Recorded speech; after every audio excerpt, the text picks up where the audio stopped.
Hello, Missouri. Everybody give Jordan a big round of applause.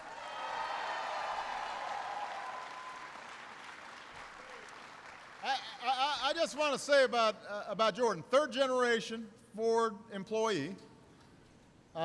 She's going to school during the week, works at the plant on the weekends, getting a degree in business management, and will be taking Alan's place running the company in about, I don't know, hell, it may take a few years, but we're so proud of her, and congratulations to everything that she represents. When you see young people like that who are working so hard, making something of themselves, and are rooted in a community like this one, it really makes you proud. So before I get started, there are a couple other folks that I want to introduce. They're working for you day in and day out. First of all, your outstanding governor, Jay Nixon, his wife, Georgianne.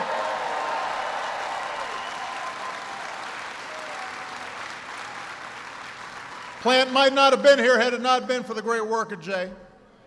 So that's important to know. We've got my outstanding Secretary of Health and Human Services, former governor of Kansas, Kathleen Sebelius, is in the house.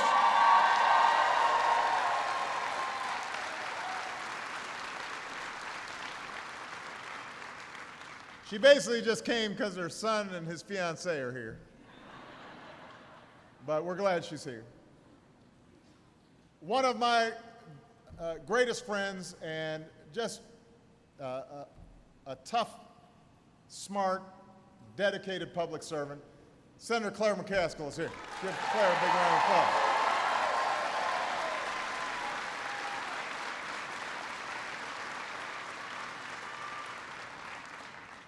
Your former mayor, preacher, can do everything. Emanuel Cleaver's in the house.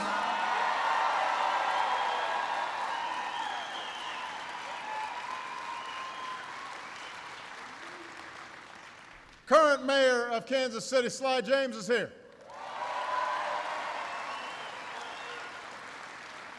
Mayor of Kansas City, Kansas, Mark Holland, is here.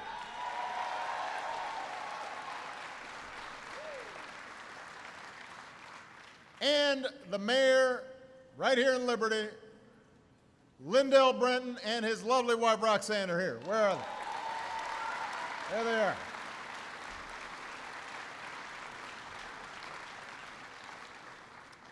Now, when I said I was flying into Kansas City to see an incredible success story in action, I did not think I was going to be talking about the Chiefs.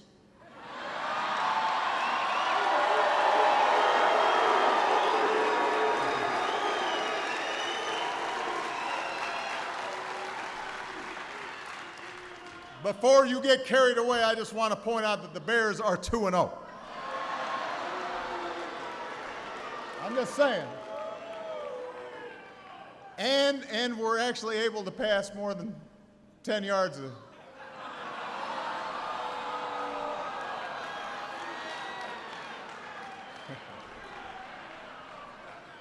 Just a little trash talking. We'll see how we're looking at the end of the season. I want to give special thanks to Ford's CEO. This is one of our outstanding business leaders, has helped to lead Ford to be the #1 automaker in the United States of America. Alan Mulally is here, and we're very proud of him.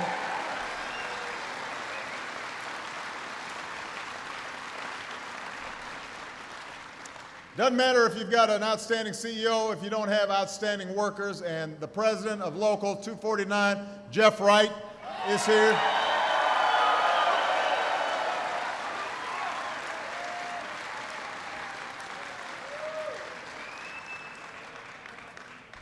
Your launch manager, Todd Jaranowski, I really like because he is a Bears and a Sox fan. Come on, give Todd a big round of applause.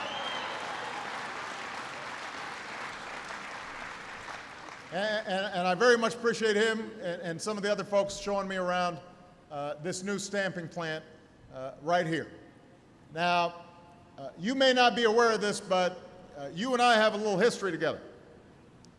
I may roll in a Cadillac these days. No, but it's not my car. I'm renting, just like my house. The lease runs out in about 3.5 years.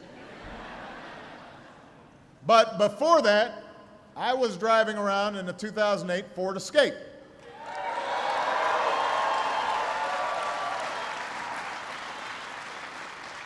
Came right off these assembly lines. Some of you might have been involved in building it.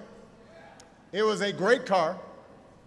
Problem is, I got Secret Service about a month after I bought the car, so I've only got 2,000 miles on it. It is in mint condition. So I want to say thank you for building my car, but I also came here to talk about what's got to be the number one priority in this country, and that is growing our economy, creating new jobs, and making sure that everyone who works hard in America has a chance to get ahead. It's our number one priority.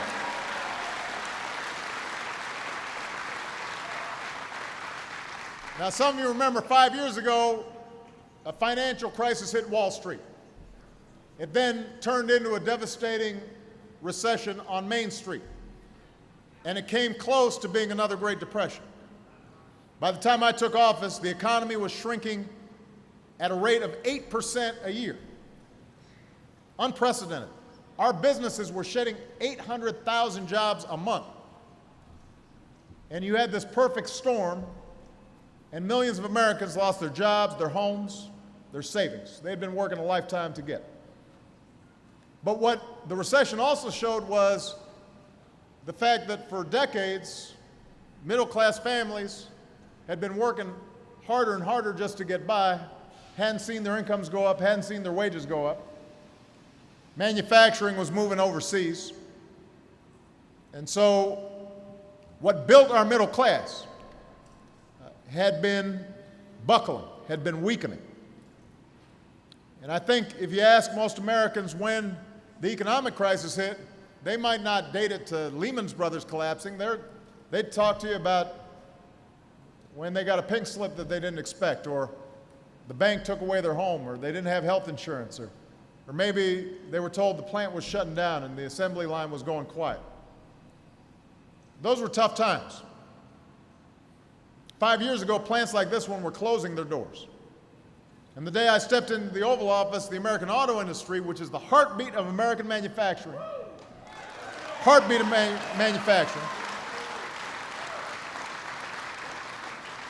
the auto industry was flatlining. Ford was standing on its own 2 feet, had made some smart decisions, but Alan will tell you, if GM and Chrysler had gone down, suppliers would go down, dealers would have gone down, and all of that would have had a profound impact on Ford.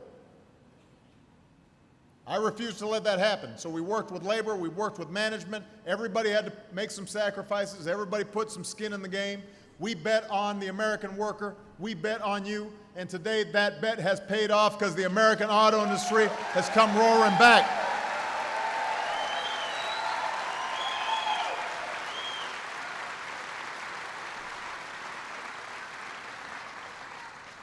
The big three are all profitable.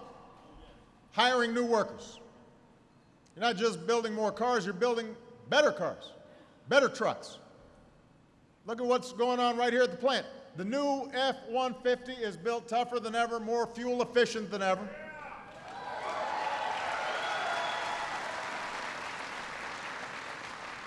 You've got trouble making them fast enough.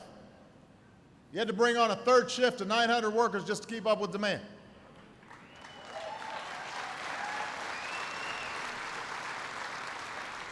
And because Ford invested $1.1 billion in this plant, pretty soon 1,100 more new workers will be joining you on these assembly lines in good union jobs building Ford Transit.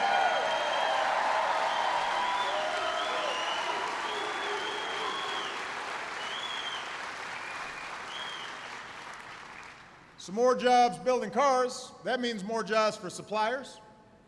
It means more jobs for distributors. It means more jobs for the folks who own the restaurant here in town, or the bar, depending on.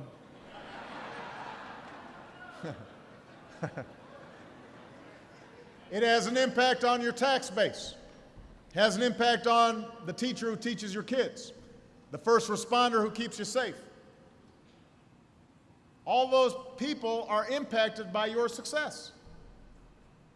And that fundamental idea that when everybody's doing, when some of us are doing well, it's okay, but when everybody's got a stake, that's when things really start rolling.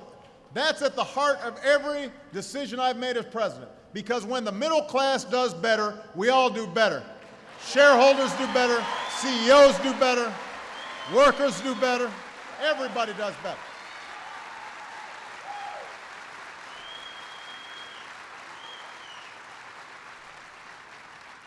So, in the depths of the crisis, we passed a Recovery Act to make sure that we put a floor below which this country couldn't fall. We put money in folks' pockets with tax breaks. We made sure that people were rebuilding roads and bridges, keeping things going, helping to keep teachers and firefighters and cops on the job. Today, 3.5 years later, our businesses have added 7.5 million new jobs. 7.5 million new jobs. We helped responsible homeowners stay in their homes. Won one of the biggest settlements in history on behalf of people who had wrongfully lost their homes because banks hadn't done things right. Today, our housing market is healing. We took on a tax code that was too skewed towards the wealthy. We gave tax cuts, locked them in for 98% of families. We asked those in the top 2% to pay a little bit more. Today, middle-class tax rates are near their all-time low. The deficits are falling at the fastest rate since World War II. That's what we did.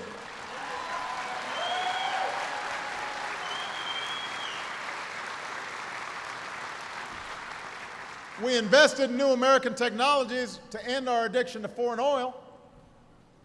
Today, we're generating more renewable energy than ever before, produce more natural gas than anybody in the world. We're about to produce more of our own oil than we buy from overseas for the first time in nearly 20 years.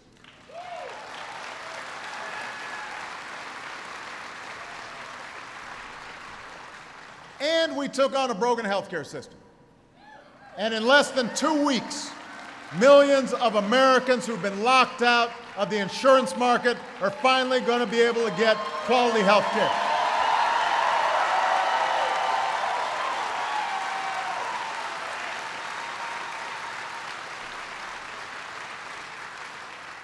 Out of every 10 Americans who are currently uninsured, 6 out of those 10 are going to be able to get covered for less than $100 a month, less than your cell phone bill.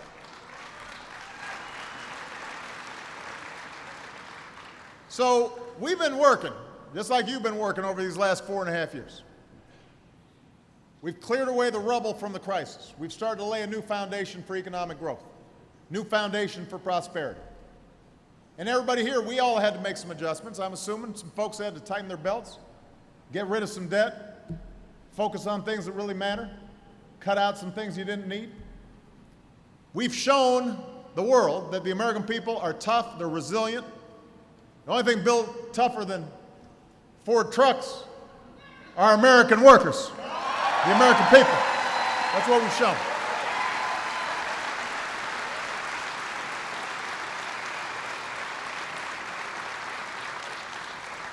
All right, so that's the good news. But now any working person, any middle-class family, they'll tell you we're not yet where we need to be. The economy's growing, but it needs to grow faster. We're producing jobs, but we need to create more jobs and more good-paying jobs. We've got to make sure that we're rebuilding an economy that doesn't work from the top down, works from the middle out, that gives ladders of opportunity to folks who still don't have a job. We've got to make sure that workers are sharing in growth and productivity. Right now, even though businesses are creating jobs, The top 1% took home 20% of the nation's income last year. The average worker barely saw a raise. It ain't fair. It ain't right. So in many ways, the trends that have taken hold over the past few years of a winner-take-all economy, few folks at the top doing better and better and better, everybody else treading water or losing ground, that's not a model that we want, and it's been made worse by this recession. So what I've been doing over the last couple months, I've been visiting towns like Liberty, traveling all across the country, talking about what we need to do to reverse those trends, make sure we've got a better bargain for middle-class America.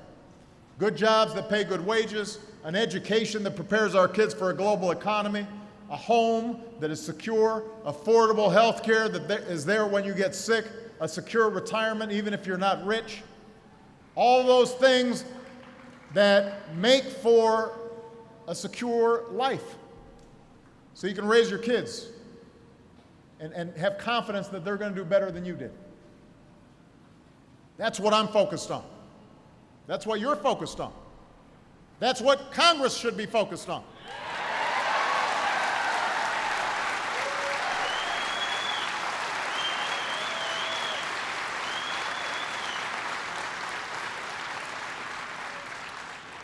Which brings me to the current situation. Let me talk a little bit about what's going on back in Washington. Right now, Congress is in the middle of a budget debate. Now, there's nothing new about that. You know, every year, Congress got to pass a budget, and it's always a contentious, process. But right now, our recovery still needs to build more strength. So it's important that we get it right in Washington. Because even though our success as a country is ultimately going to depend on great businesses like Ford, hard workers like you, government has to do some things. Congress has to pass a budget to make sure our education system works and prepares our kids and our workers for the global economy. If we're going to rebuild our roads, our bridges, our airports, our ports, government's got to be involved in that. If we're going to have scientific research and development. I was looking at all these newfangled pieces of equipment here. Some of the things that allowed the efficiencies of this plant originated in laboratories and scientists doing work on the government's dime. That's how we always maintain our cutting edge. These are things that help us grow. These are things that help the private sector succeed. So when people tell you somehow government is irrelevant, no, everything we do has some connection to making sure that we collectively, as a democracy, are making some smart investments in the future. That's how it's always been. So, what Congress is doing right now is important. Unfortunately, right now, the debate that's going on in Congress is not meeting the test of helping middle-class families. It's just, they're not focused on you. They're focused on politics. They're focused on trying to mess with me. They're not focused on you. They're not focused on you.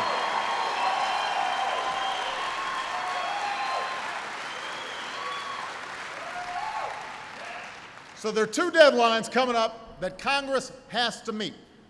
And I want folks to pay attention to this. Congress has to meet two deadlines, and they're coming up pretty quick. The first deadline, the most basic constitutional duty Congress has is to pass a budget. That's Congress 101. If they don't pass a budget by September 30th, what's the date today? The 20th. All right, so if Congress doesn't pass a budget in 10 days, a week from Monday, the government will shut down. A government shutdown shuts down many services that the American people rely on. This is not abstract. hundreds of thousands of Americans will not be allowed to go to work. Our men and women in uniform, even those deployed overseas, won't get their paychecks on time. Small businesses, they won't get their loans processed. Now, none of that has to happen as long as Congress passes a budget. Number one, passing a budget. Number two, in the next few weeks, Congress must vote to allow the Department of the Treasury to pay America's bills. All right? Our Treasury Department, that's where we take in money and we pay, right? Real simple. This is usually done with a simple, routine vote to raise what's called the debt ceiling. If you don't raise the debt ceiling, America can't pay its bills. Since the 1950s, Congress has always passed it. Every president has signed it. Democrats, Republicans, Ronald Reagan, Lyndon Johnson, it doesn't matter. This is just a routine thing that you got to do so that Treasury can pay the bills. If Congress doesn't pass this debt ceiling in the next few weeks, the United States will default on its obligations. That's never happened in American history. Basically, America becomes a deadbeat. If the world sees America not paying its bills, then they will not buy debt, Treasury bills, from the United States, or if they do, they'll do it at much higher interest rates. That means somebody wanting to buy an F-150 will have to pay much higher interest rates eventually, which means you will sell less cars. That's just one example of how profoundly destructive this could be. This is not some abstract thing. And this is important. Raising the debt ceiling is not the same as approving more spending. Any more than making your monthly payments adds to the total cost of your truck. You don't say, well, I'm not going to pay my bill, my note for my truck because I'm going to save money. No, you're not saving money. You already bought the truck, right? You have to pay the bills. You're not saving money. You might have decided at the front end not to buy the truck, but once you bought the truck, you can't say you're saving money just by not paying the bills. Does that make sense?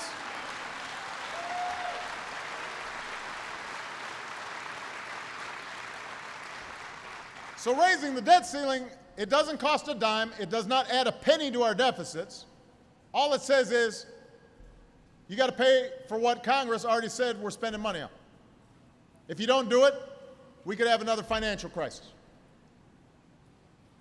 And the fact is, I know a lot of people are concerned about deficits. Our deficits are now coming down so quickly, but that by the end of this year, we will have cut them in more than half since I took office. Cut deficits in half.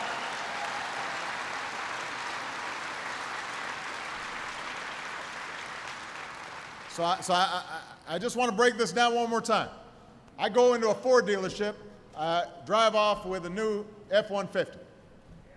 Unless I paid cash, I've still got to pay for it each month. I can't just say, you know, I'm not going to make my car payment this month. That's what Congress is threatening to do, just saying I'm not going to pay the bills. There are consequences to that. The bill collector starts calling you, right? Your credit goes south, and you got all kinds of problems. Same is true for a country. So if we don't raise the debt ceiling, we're deadbeats. If we fail to increase the debt limit, we would send our economy into a tailspin. That's a quote, by the way, what I just said. You know who said it? The Republican Speaker of the House, John Boehner. The Republican Speaker has said if we don't pay our bills, we'll have an economic tailspin. So this is not just my opinion, this is everybody's opinion. All right, now, why haven't we already gotten it done if it's such a simple thing? Everybody's nodding. They're all like, yeah, why didn't we already get this done?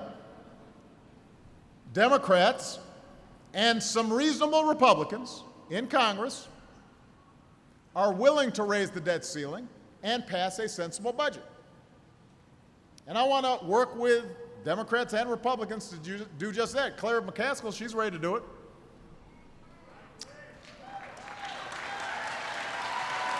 Congressman Cleaver, he's ready to do it.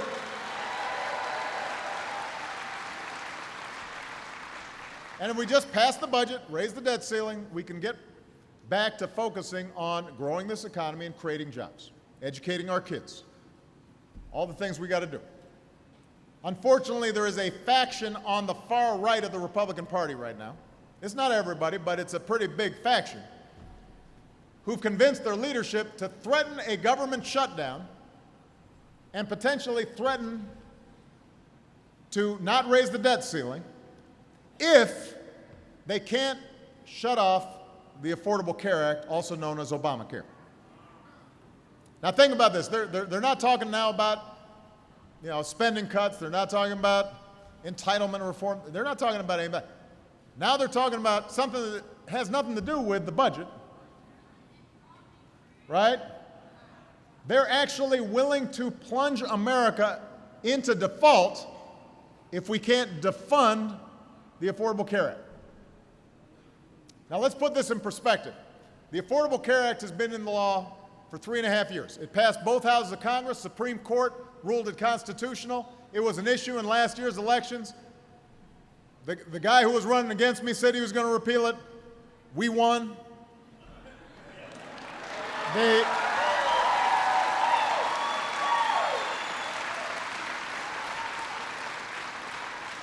So, the voters were pretty clear on this. And then Republicans in Congress, they've tried to repeal or sabotage this more than 40 times. They've had these repeal votes. Every time they failed. This law that is in place is already providing people benefits. It's not holding back economic growth. It's helping millions of Americans, including some of you or your family members that you may not be aware of. You can keep your kid on your own health insurance plan, somebody's raising their hand right here, until they're 26 because of the Affordable Care Act.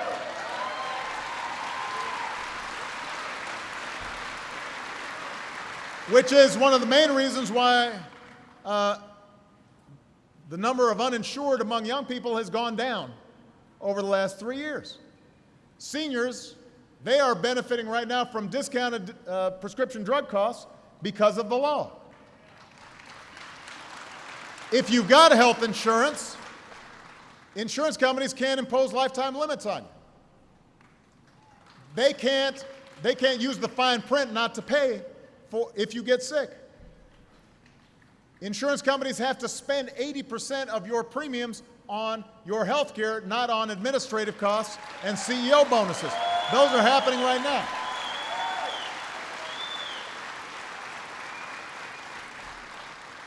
And health care costs have actually increased at the slowest rate in 50 years. So this is helping to reduce health care costs across the economy.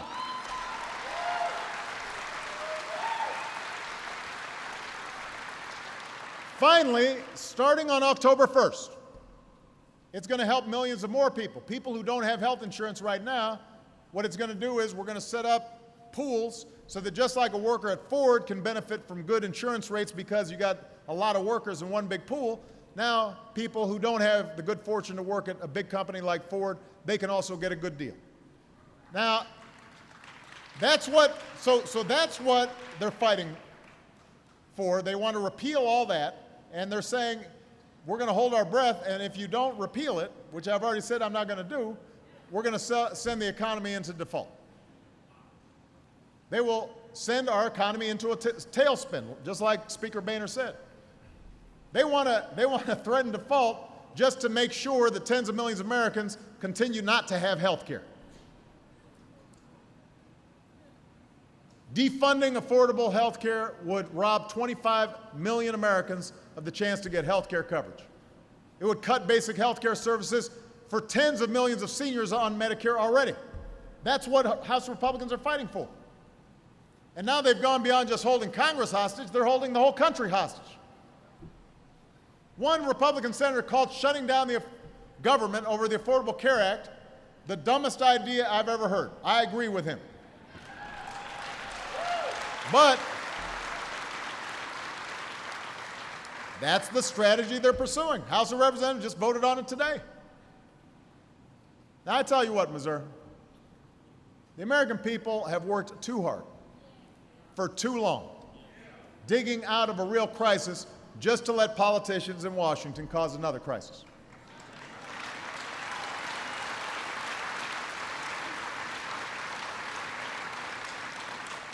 This is the United States of America. We're not some banana republic. This is not a deadbeat nation. We don't run out on our tab. We're the world's bedrock investment. The entire world looks to us to make sure the world economy is stable. We can't just not pay our bills. And even threatening something like that is the height of irresponsibility. So what I've said is, I will not negotiate over the full faith and credit of the United States.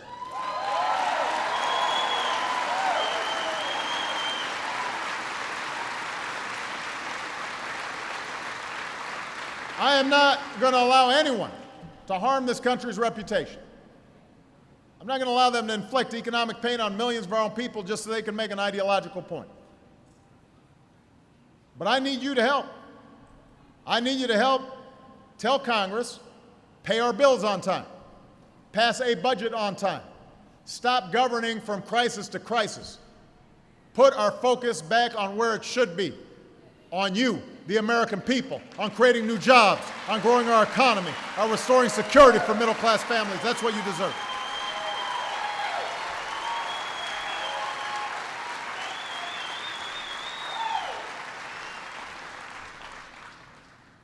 I mean, I don't know.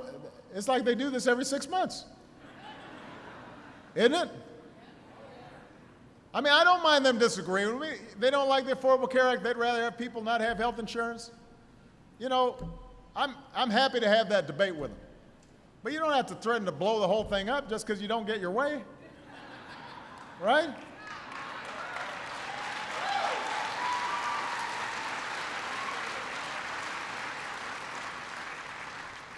Now, think about something that Jordan said. Her grandfather worked in this plant. Uncle, stepmom worked in this plant.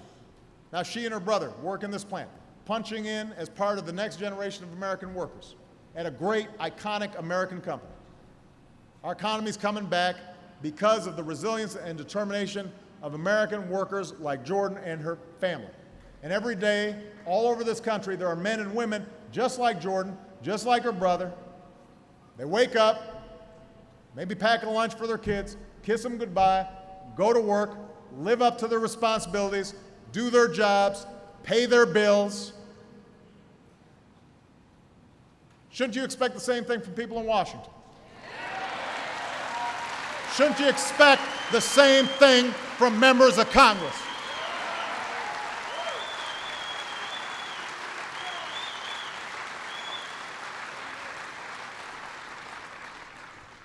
Just do your job. Don't be the other guy. Be the guy who's doing your job. No obstruction, no games, no holding the economy hostage if you don't get 100% of what you want. Nobody gets 100% of what you want. You guys know that in your own lives, in your own families. I don't know how many people are married here, but you know you better learn not to expect getting 100% of what you want. Otherwise, you'll be divorced real quick. Especially you men, I'm telling you. So you should expect the same thing, same common sense out of Congress. You should expect some compassion. You should expect some compromise. You should expect the conviction of leaders who wake up and go to work every day, not to tear something down, but to build something better. Not just for today, but for the world we want to leave our kids. That's my conviction. That's my commitment to you. If we start thinking about you instead of politics and how you can get your base stirred up, then we're going to be able to get back to the point where this country is what we want it to be. If Washington will act with the same decency and common purpose that you and Americans all across the country do every single day, the economy will be stronger, not just a year from now or 5 years from now or 10 years from now, but 20 and 30 and 50 years from now. And as long as I have the privilege of serving you as your president, that's what I'm going to be focused on. Thank you very much, everybody. God bless.